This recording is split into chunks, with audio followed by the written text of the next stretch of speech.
یہودی کا جنازہ گزرا اور آپ نے کہا ہائے، آپ کی ہائے نکل گئی.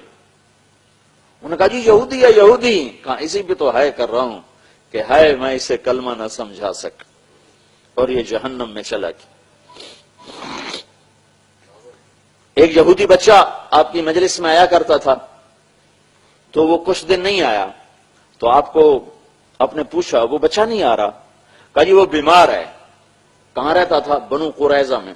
کتنی دور تھے؟ 7 میل کا فاصلہ تھا، 7 میل.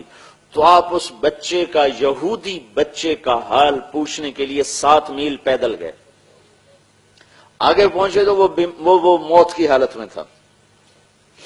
تو آپ نے دیکھا تو وہ تو سکرات ہے، موت ہے.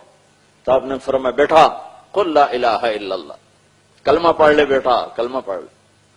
تو وہ بچے نے اپنے باپ کو دیکھا، وہ کمبختوں کو پتا تھا یہ سچا رسول. تو اس نے کہا اطیع ابا القاسم، جو یہ کہہ رہا مان لے.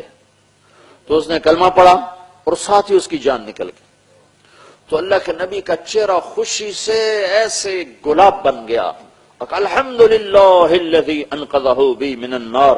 یا اللہ تیرا شکر ہے، یا اللہ تیرا شکر ہے، یا اللہ تیرا شکر ہے، تو نے اسے جہنم سے نجات دیتا.